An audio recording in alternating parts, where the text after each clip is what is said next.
नमस्कार मेरे प्यारे साथियों। आप लोग अपने YouTube channel Bihar computer studio में आप लोग का स्वागत है। और आज के ट्रिपल सी की 7वीं क्लास है। और ट्रिपल सी के जो क्लास है इसमें जून और जुलाई के लिए इंपॉर्टेंट क्वेश्चन है जो आपको 25 क्वेश्चन सॉल्व कराए जाएंगे। जो इसमें आपको हमेशा क्वेश्चन पूछे गए हैं और एक एक पॉइंट को पूरा डिटेल में सॉल्व कराया जाएगा। एक एक क्वेश्चन का पूरा अच्छे से बताएंगे। एक क्वेश्चन कितने तरीके से घुमा के पूछ सकता है, जैसे आपको पेपर में अगर क्वेश्चन आता है तो कंफ्यूज हुआ नहीं होंगे। तो आप लोग क्लास को अगर शेयर नहीं किए तो ज्यादा से ज्यादा शेयर करें अपने दोस्तों के पास। जो भी ट्रिपल सी के फॉर्म भरे हैं उनका जून या जुलाई में एग्जाम्स होने वाला है और अच्छे से क्लास करके अच्छे ग्रेड से वो पास हो जाएंगे। और अगर चैनल को सब्सक्राइब नहीं की तो सब्सक्राइब कर लीजिए और लाइक और शेयर जरूर करिए। तो क्लास ही स्टार्ट करते हैं हम लोग। आप लोग के स्क्रीन में पहला क्वेश्चन शो कर रहा है, किस पीढ़ी के कंप्यूटरों में असेंबली भाषा का उपयोग किया जाता है। पूछा है कि बताइए कौन से पीढ़ी के जो या जनरेशन कंप्यूटर होते हैं जिसमें असेंबली भाषा का इस्तेमाल किया जाता है। तो आपका आंसर डायरेक्ट हम लोग सोल्व करते हैं, आंसर आप आते हैं। इसका आंसर हो जाएगा आपका बी, सेकेंड जनरेशन। ठीक है, सेकेंड जनरेशन में असेंबली भाषा का इस्तेमाल किया जाता है। दूसरा क्वेश्चन ये पूछता है कि बताइए कि सेकेंड जनरेशन में कौन सा लैंग्वेज का इस्तेमाल किया गया है, असेंबली लैंग्वेज। दूसरा क्वेश्चन पूछता है कि कौन से जनरेशन में असेंबली का इस्तेमाल किया जाता है लैंग्वेज का, तभी सेकेंड ही होगा। तीसरा क्वेश्चन घुमा कर और पूछेगा कि बताइए सेकेंड जनरेशन में ट्रू फॉल्स में देगा तो आईसी वैक्यूम ट्यूब का इस्तेमाल किया जाता है तो जी नहीं। वह ट्रू फॉल्स में क्वेश्चन देगा तो आपको फॉल्स करना पड़ेगा। इस तरह क्वेश्चन पूछे जाते हैं। अगर आपको पीडीएफ का जरूरत है तो आप लोग हमारे टेलीग्राम आईडी ज्वाइन कर लीजिएगा, वहां आप लोगों को फ्री में पीडीएफ मिल जाएगा। तो अगले क्वेश्चन पर चलते हैं हम लोग। सेकंड क्वेश्चन है, विश्व का पहला सुपर कंप्यूटर का नाम क्या है। पूछा है कि बताए विश्व का जो पहला सुपर कंप्यूटर है उसका नाम क्या है। तो आप इसको नोट्स कर लीजिए, कॉपी में हमेशा पूछे जाते हैं। तो इसका आंसर हो जाएगा आपका डी, क्रे वन। क्रे वन विश्व का पहला सुपर कंप्यूटर है। ठीक है, अगर दूसरा क्वेश्चन पूछता है कि इंडिया का पहला सुपर कंप्यूटर कौन सा है तो परम 8000 जो आपका इंडिया का पहला सुपर कंप्यूटर है। ठीक है, ये इंडिया का है। ये पूछता है कि बताइए कि इंडिया का पहला सुपर कंप्यूटर कौन सा है तो परम 8000। तो अगला क्वेश्चन है तीसरा कि सीपीयू को फुल फॉर्म क्या है। तो मैंने पूछा बताया कि सीपीयू को फुल फॉर्म क्या है, तो इसका आंसर हो जाएगा आपका ए, सेंट्रल प्रोसेसिंग यूनिट। ठीक है, क्या होगा, सेंट्रल प्रोसेसिंग यूनिट। दूसरा क्वेश्चन पूछता है कि बताइए कि सीपीयू के कितने घटक होते हैं। तो 3 घटक पाए जाते हैं, एलयू, दूसरा सीयू, तीसरा एमयू। ठीक है, ये तीनों पूछे भी जाते हैं पेपर में। तो बताइए कि एलयू, एमयू, सीयू। एलयू को फुल फॉर्म भी पूछता है, अर्थमेटिक लॉजिकल यूनिट। सीयू का फुल फॉर्म पूछेगा, कंट्रोल यूनिट। एमयू का पूछेगा, मेमोरी यूनिट। ठीक है, ये चीज होते हैं आपका सीपीयू के पार्ट होते हैं, क्वेश्चन पूछ लेता है कभी कभी। तो अगले क्वेश्चन पर चलते हैं हम लोग।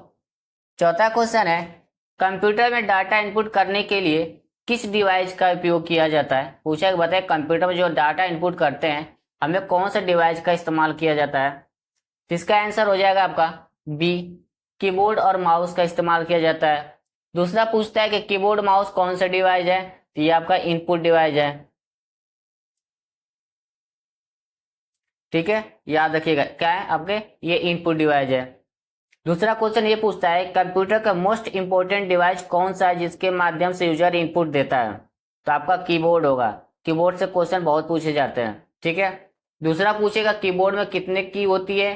तो देखिए नॉर्मल में तो 104 से 105 तक ही जाता है।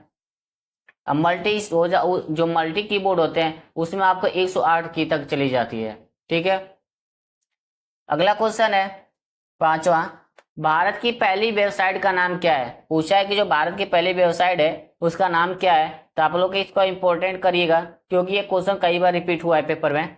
इसका आंसर हो जाएगा आपका बी, refit.com। ये भारत की पहली वेबसाइट है। ठीक है, तो अगला क्वेश्चन है 6, HLL का फुल फॉर्म क्या है। पूछा है बताइए कि HLL का फुल फॉर्म क्या है। तो इसका आंसर हो जाएगा आपका ए, हाई लेवल लैंग्वेज होता है। ठीक है, अगला क्वेश्चन है 7, भारत रुपए का सिंबल कब अपनाया गया था, यानी भारत रुपए का चिन्ह कब अपनाया गया था। इसका आंसर हो जाएगा आपका सी, 15 जुलाई 2010 को अपनाया गया था। ठीक है, दूसरा पूछेगा कि बताइए करेंसी जो ये सिंबल जो दिख रहा है ये कौन से देश के करेंसी का है, तो आपको याद करना बताना पड़ेगा ये इंडिया का है। ठीक है, अगला क्वेश्चन है 8वां, भारत सरकार द्वारा प्रधानमंत्री उज्ज्वल योजना कब शुरू की गई थी। यानी पूछा है कि बताइए भारत सरकार द्वारा प्रधानमंत्री उज्ज्वल योजना जो है ये कब स्टार्ट हुआ था। आपको कमेंट बॉक्स में इसका फुल फॉर्म बताना है, इसका आंसर बताइए फटाफट आप लोग कमेंट बॉक्स में। इसका आंसर हो जाएगा आपका डी, 1 मई 2016 को किया गया था लॉन्च। ठीक है, प्रधानमंत्री उज्ज्वल योजना। जितने भी प्रधानमंत्री की योजनाएं हैं सभी को आप अच्छे से पढ़ लीजिएगा, क्योंकि पेपर में उसी योजनाओं में से पूछा जाता है। बेटी पढ़ाओ बेटी अभियान, इस तरह से क्वेश्चन, दुर्घटना बीमा योजना, ये सब जितने भी है आपको क्वेश्चन पूछे जाते हैं ट्रिपल सी में। तो आप जितना योजना है सभी अच्छे से डिटेल में पढ़ लीजिएगा। तो अगला क्वेश्चन पे चलते हैं हम लोग। 9 क्वेश्चन है, एम बैंकिंग का फुल फॉर्म क्या है। पूछा है कि बताए एम बैंकिंग जो होता है इसका फुल फॉर्म क्या होता है। इसका आंसर हो जाएगा बी, मोबाइल बैंकिंग। इसको नोट्स कर लीजिएगा, ये पूछा गया है कई बार पेपर में। तो अगला क्वेश्चन में चलते हैं हम लोग। 10वां क्वेश्चन है, गूगल पे का पुराना नाम क्या है। बताइए कि जो गूगल पे है उसका पुराना नाम क्या है। इसका आंसर हो जाएगा आपका बी, गूगल वॉलेट होता है जो गूगल पे का पुराना नाम है। ठीक है, दूसरा पूछता है गूगल पे से एक दिन में कितने लिमिट ट्रांजेक्शन कर सकते हैं। एक लिमिट तो आपको बताना पड़ेगा 1 लाख। दूसरा बताएगा पूछेगा गूगल पे कब आया था इंडिया में। याद रखिएगा पूछेगा गूगल पे इंडिया में कब आया था, तो आपको लोग कमेंट बॉक्स में वो आंसर बताना है इसको। तो अगला क्वेश्चन पे चलते हैं हम लोग। 11वां क्वेश्चन है, आरटीजीएस के जरिए एक दिन में कितना पैसा ट्रांसफर कर सकते हैं। पूछा गया जो आरटीजीएस होता है इसके जरिए एक दिन में हम कितना पैसा ट्रांसफर कर सकते हैं। इसका आंसर हो जाएगा बी, 2 लाख एक दिन में हम ट्रांसफर कर सकते हैं। ठीक है, पूछेगा कि आरटीजीएस वाला जो कौन से चैप्टर से, इसका चैप्टर का नाम डिजिटल फाइनेंशियल टूल। ठीक है, अगला क्वेश्चन है 12, आरबीआई ने 200 का नया नोट कब लॉन्च किया था।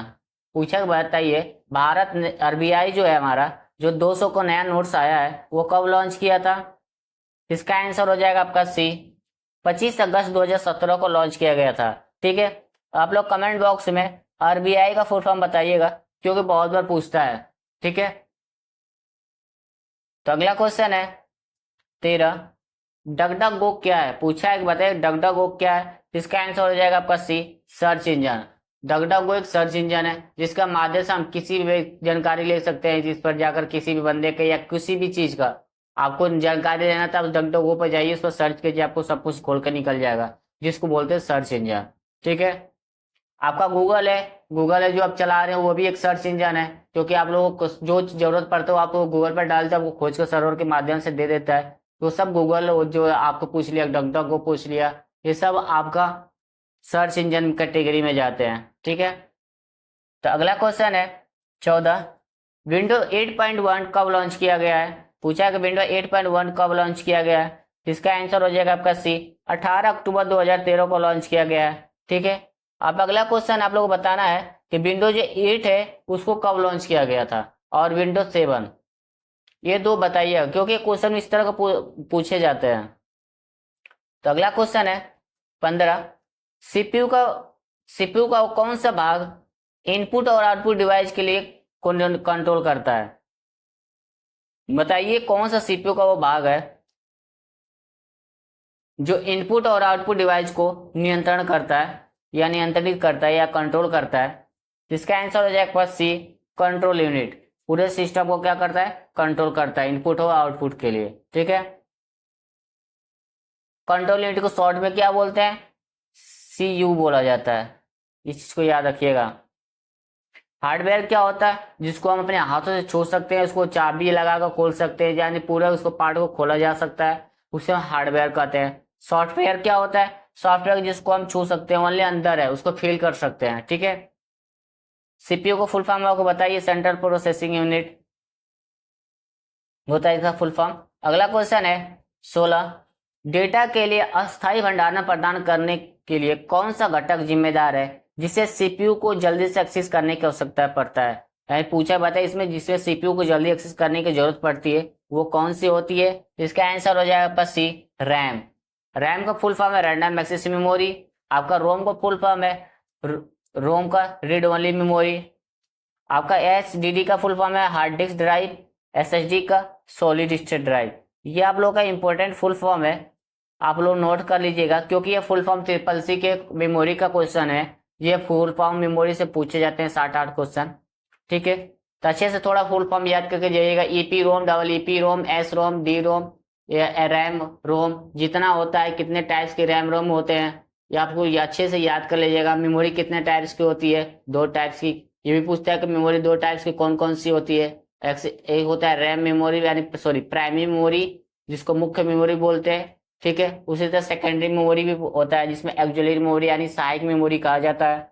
इस तरह से क्वेश्चन पूछ लेता है। ठीक है, तो अगला क्वेश्चन है आपका 17, एनआईसी का फुल फॉर्म क्या है? इसका आंसर हो जाएगा आपका सी, नेटवर्क इंटरफेस कार्ड। अगला क्वेश्चन है 18, कौन सा storage device data application operating system के लिए अस्थायी स्टोरेज प्रदान करता है? बताइए इसमें कौन सा एक स्टोरेज डिवाइस है जिसमें डेटा एप्लीकेशन ऑपरेटिंग सिस्टम के लिए अस्थायी प्रदान करता है? इसका आंसर क्या होगा? कमेंट आंसर बताइए। इसका आंसर हो जाएगा आपका बी, एचडीडी यानी हार्ड डिस्क ड्राइव। देखिए आप लोगों को पूरा फुल फॉर्म लिखा पड़ा है, इसको नोट्स कर लीजिएगा। RAM, hard disk, CPU, GPU, ये सब फुल फॉर्म पूछे जाते हैं, तो अच्छे से इसको पढ़ लेगा। दूसरा जीयूआई का फुल फॉर्म पूछ लीजिएगा, अच्छे से पढ़ लीजिएगा, क्योंकि बहुत बार क्वेश्चन पूछता है। दूसरा क्यूआर कोड, क्यूआर कोड का फुल फॉर्म पूछा जाता है। क्यूआर कोड कब आया था, किस कंपनी ने लाया था, ये भी पूछा जाता है। ठीक है, तो अच्छे से पूरा क्लास अच्छे से कर लीजिएगा। क्यूआर कोड जापान के एक डेंसो बेक कंपनी, तो उसने डेवलप किया था। ठीक है, अगला क्वेश्चन है 19, कंप्यूटर सिस्टम में डेटा या सूचना दर्ज करने के लिए किस उपकरण का सबसे अधिक उपयोग किया जाता है? देखिए अभी आपको पिछले क्वेश्चन को समझाए थे, ये भी यहाँ पूछ लिया। कंप्यूटर सिस्टम में डेटा सूचना दर्ज करने के लिए कौन से उपकरण का सबसे अधिक उपयोग किया जाता है, ये पूछ लेगा। कंप्यूटर सिस्टम में डेटा सूचना को दर्ज करने के मोस्ट इंपोर्टेंट इनपुट डिवाइस कौन सा है, या कौन सा डिवाइस का इस्तेमाल किया जाता है? तो आपको आंसर हो जाएगा आपका डी, कीबोर्ड। कीबोर्ड का फुल फॉर्म भी पूछा जाता है, जो आप लोग कमेंट बॉक्स में बताना है हमको फुल फॉर्म। तो अगला क्वेश्चन है 20, आरटीजीएस का फुल फॉर्म क्या है? पूछा बताइए आरटीजीएस का फुल फॉर्म क्या है? इसका आंसर हो जाएगा आपका बी, रियल टाइम ग्रोथ सेटलमेंट होता है। ठीक है, अगला क्वेश्चन है 21, भारत में यूपीआई की शुरुआत कब हुई थी? यानी पूछा बताइए भारत में जो यूपीआई है कब स्टार्ट की गई थी? मोस्ट इंपोर्टेंट क्वेश्चन है, क्योंकि ये फुल फॉर्म पूछे जाते हैं, या ये क्वेश्चन भी, ये क्वेश्चन बहुत बार पूछा गया यूपीआई वाला। इसका फुल फॉर्म भी पूछा जाता है, याद रखिएगा, फुल फॉर्म पढ़ लीजिएगा। इसका आंसर क्या होगा? इसका आंसर हो जाएगा आपका सी, 11 अप्रैल 2016 को मुंबई में आरबीआई के गवर्नर डॉक्टर रघुराम राजन जी के द्वारा किया गया था। ठीक है, पूछेगा बताइए कि कौन सा गवर्नर थे जिसके द्वारा यूपीआई की शुरुआत की गई थी? तो उसका आंसर लिखिएगा, डॉक्टर रघुराम राजन के द्वारा यूपीआई को डेवलप किया गया था, यानी शुरुआत की गई थी। पूछेगा यूपीआई की शुरुआत कब की गई थी? तो 11 अप्रैल 2016 को किया गया था। ठीक है, यूपीआई का फुल फॉर्म क्या होता है आप लोग जरूर कमेंट बॉक्स में बताइए, क्योंकि फुल फॉर्म पूछे जाते हैं इसका। तो अगले क्वेश्चन पे चलते हैं।